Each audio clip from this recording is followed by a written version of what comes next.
So good afternoon, everyone.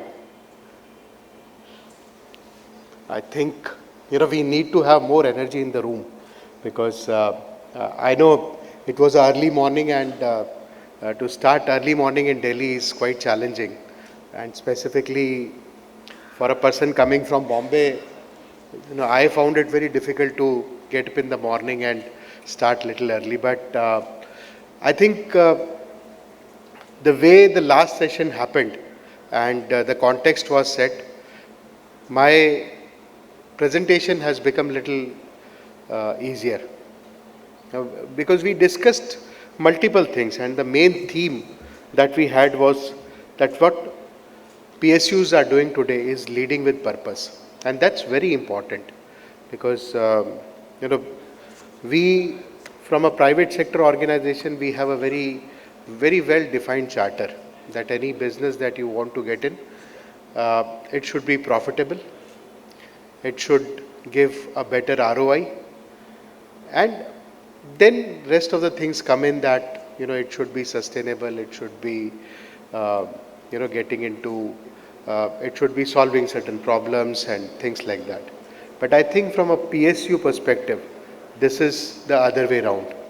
Today, whether it is PSU or we are talking about smart city projects, we are looking at improving the general purpose or general people's lifestyle, and that is what is the main purpose. And at the same time, because of the privatization, because of the increasing expectation from the customers, you have to be agile enough. As an industry, we are at a very interesting cusp. Today, at one end we have our legacy, and second end we have artificial intelligence, which is changing the way we actually think, right? How knowledge-based industry or knowledge-based organizations are struggling today because knowledge is available at the fingertips.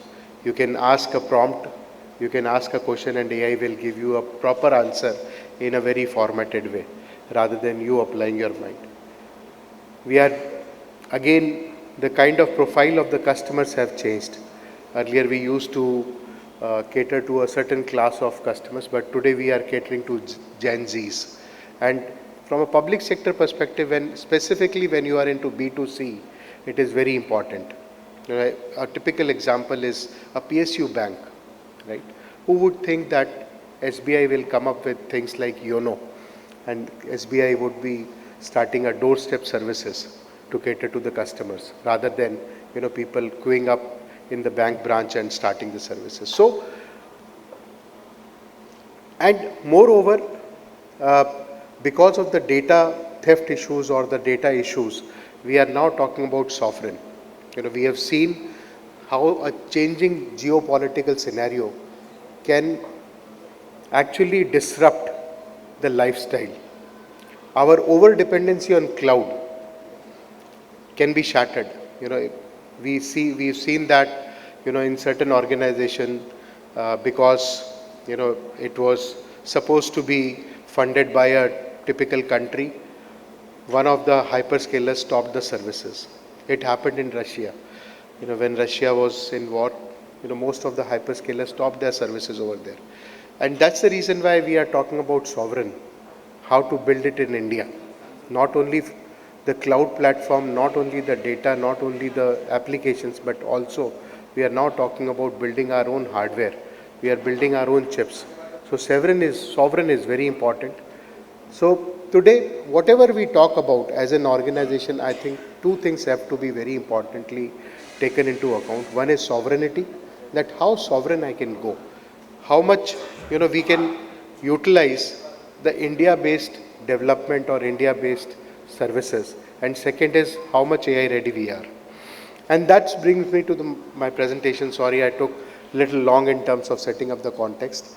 I'll try to compensate that with faster execution of my presentation. But now, if we look at the digital backbone of India, and I think that this has happened in last 5 or 10 years, now we have completely disrupted the way we approach a particular problem, whether it is, you know, banking, whether it is finance, whether it is information, whether it is governance services. Everything is digital today. I don't think, you know, physically we just have to go and take the physical delivery, which again, today is available at doorstep. But I think our main touch point is digital today. And our mobile is the main way of communication to the world. Digital platform today serve million of citizens, and we are, looking at even a single minute outage can disrupt. We saw, I think in the esteemed panel, we spoke about things like Indigo, how it disrupted the services. And, though it was not an outage of the services, but it was a process failure, or it was a people process failure. But outage because of over dependency in terms of technology can cause havocs. And because we are custodian of the services, operation strategic national data, the onus is more on us.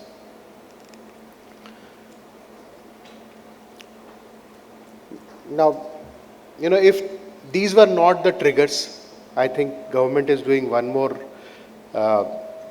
benefit or one more process, which is DPDP, in terms of how to protect your digital assets or digital data, because that has become very important. A data leakage can create a lot of problems. So DPDP Act, and mind you, the penalties are large. So we are talking about the penalties going up to 250 crores.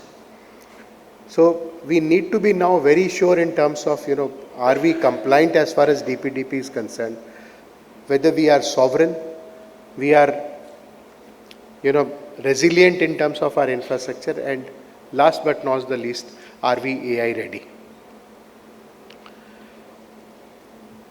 Dwelling little more on DPDP Act, I think this is very important, and I think most of the PSUs that we are talking about, whether it is Ports Organization, whether it is Cement Corporation of India, Food Corporation of India, GAIL, we have very critical information available with us.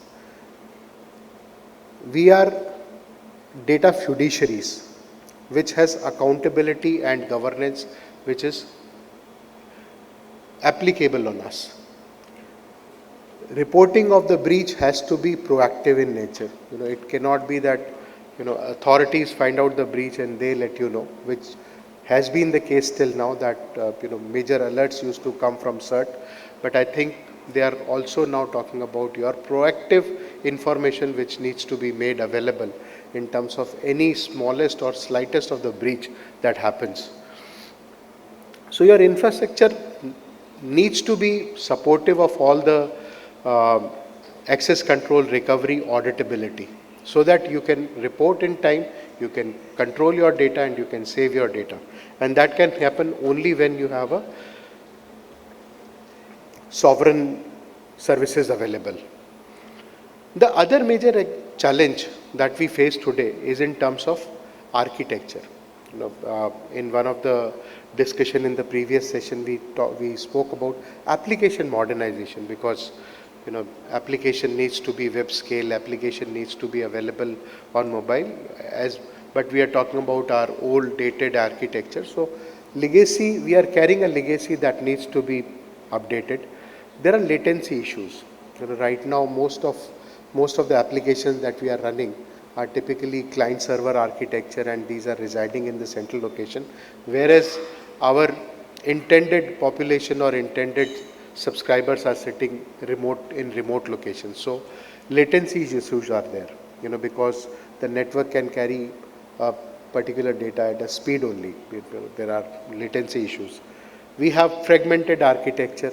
There are physical limitations and inefficient models in terms of catering to the requirement of the new age applications that we are talking about. And that's where, if we see the opportunity perspective, at one end we are talking about a challenge, but the second thing, if you see, these are the enablers that can help you take to that particular, or solve that particular problem. Because overall, whether it is private sector, public sector, India is investing a lot in technology. Right now, we are fifth largest economy. We are highest populated digital infrastructure. We are most data consuming country. But if you see the data center penetration in India, it was one of the lowest. We were even having lower data center density than countries like UK, countries like Germany, where the population is less, where their captive requirements are less. But we were having lesser amount of data centers than them. But soon this is changing. There is a lot of participation of public, private coming to increase the capacity of data center. There's a lot of investment that is flowing into technology. Now India is again realizing that edge data center, because the technology advancement have to be inclusive. It cannot be restricted to certain geographies or certain cities or certain locations. It has to be inclusive.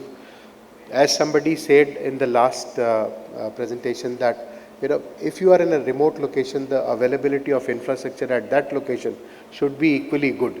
So we are not talking about edge data centers or taking the data centers near to the customers. And there is a multi-cloud technology that is getting adopted, so that you divide your risk in terms of your infrastructure. All these parameters are enabling you, but a very strong disruptor is coming, which is artificial intelligence.